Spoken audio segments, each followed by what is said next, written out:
여러분 혹시 이런 생각해 보신 적 있나요? 나는, 그리고 내 주변의 이 모든 것들은 대체 어디서 왔을까? 이 아주 근본적인 질문에 대한 답을 찾아서 오늘 우리는 아주 먼 곳으로 떠나보려고 합니다. 바로 별들의 장엄한 삶과 죽음, 그 한가운데로 말이죠. 우리의 여정은요, 한 노벨상 수상 연설에 나온 이 문장으로 시작해 볼까 합니다.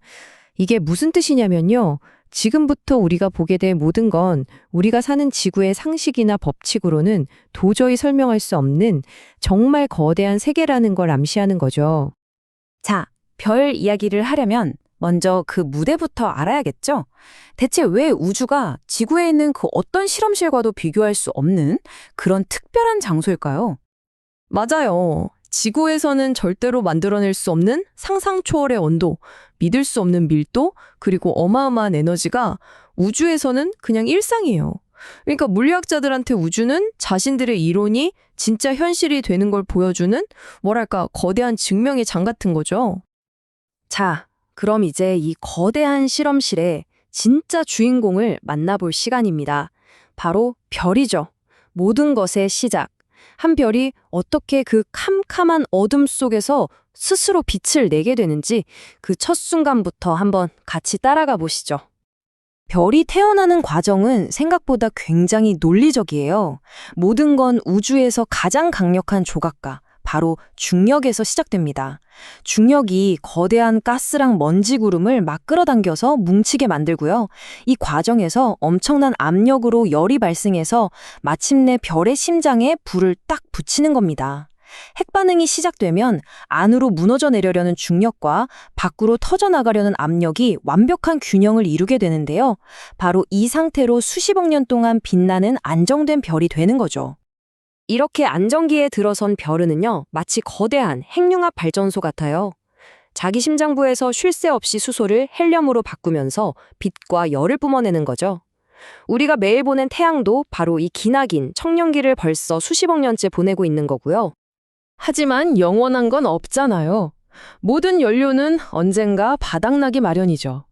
이 연료가 다 떨어지는 순간 수십억 년 동안 유지되던 균형은 무참히 깨지고 별은 자신의 운명을 건 아주 극적인 최후를 맞이하게 됩니다. 생각해보면 별의 일생이라는 건 결국 중력과의 끝없는 싸움이에요. 핵융합이라는 엔진이 꺼지는 순간 자기를 버티게 해주던 힘이 사라지는 거잖아요. 그럼 별은 자신의 엄청난 무게를 이기지 못하고 안쪽으로 미친 듯이 붕괴하기 시작합니다.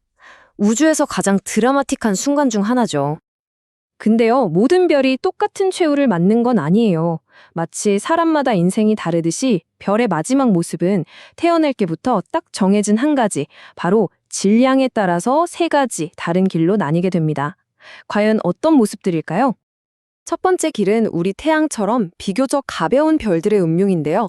바로 백색 외성이 되는 길입니다. 별의 바깥 부분은 우주 공간으로 흩어져 버리고 중심에는 아주 뜨겁고 극단적으로 압축된 핵만 남는 거예요. 이 안에서는 더 이상 우리가 알던 원자라는 게 존재할 수가 없어요. 원자 핵이랑 전자가 그냥 뒤섞여 버린 완전히 새로운 상태의 물질이 되는 거죠. 그 밀도가 어느 정도냐면요. 정말 상상을 초월합니다. 각설탕 하나만한 크기에 무려 10톤의 무게가 담겨 있는 셈이에요. 지구상에서는 절대로 볼 수 없는 물질인 거죠.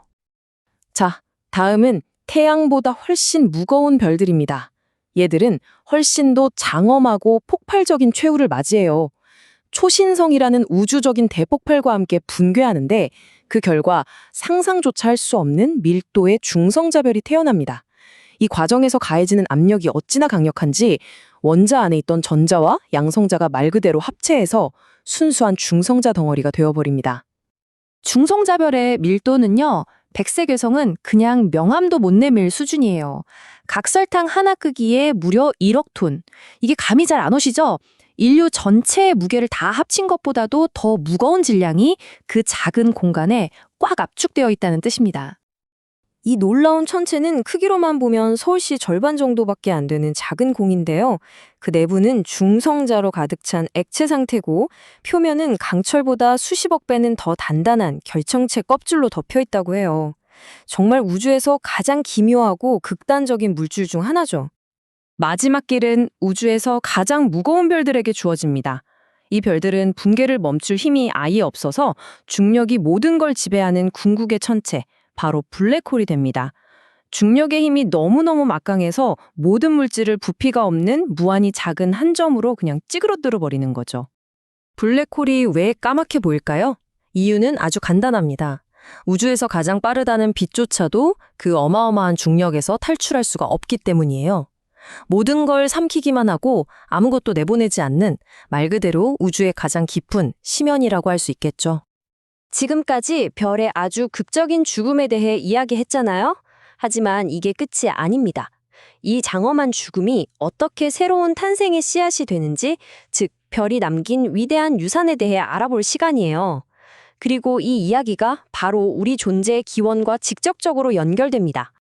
사실 별은 우주의 거대한 원소 공장이에요. 평생 동안 수소를 태워서 헬륨을 만들고 그걸로 또 탄소, 산소를 만들고 결국 철에 이르기까지 점점 더 무거운 원소들을 계속해서 만들어내는 거죠. 별의 삶 자체가 곧 새로운 물질을 창조하는 과정인 셈입니다. 그런데 우리가 아는 금이나 우라늄처럼 철보다 훨씬 무거운 원소들은 대체 어디서 온 걸까요? 그 해답이 바로 초신성 폭발의 그 찰나의 순간에 있습니다. 그 짧지만 어마어마하게 강력한 에너지와 중성작 폭풍 속에서 우주에서 가장 무겁고 귀한 원소들이 버려지는 겁니다. 별의 죽음이 우주에 가장 귀한 선물을 남기는 순간이죠. 자, 그렇다면 이 경이로운 우주의 퍼즐을 맞춘 사람들은 누구일까요?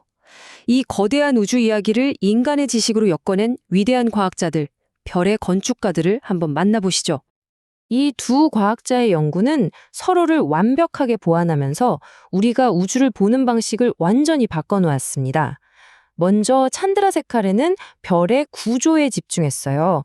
그는 백색 외성이 무한정 무거워질 수 없다는 한계 질량을 계산해내는데, 이게 바로 극단적인 중력 아래서는 일반 물리 법칙이 통하지 않는다는 상대성 이론을 적용한 결과였고, 사실상 블랙홀의 존재를 이론적으로 예언한 거나 마찬가지였죠. 반면에 파울러는 별의 내부를 들여다봤습니다.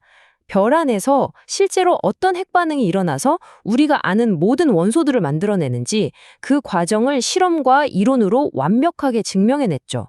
그러니까 한 명은 별의 운명을 결정하는 뼈대를, 다른 한 명은 생명을 탄생시키는 심장의 비밀을 밝혀낸 셈입니다.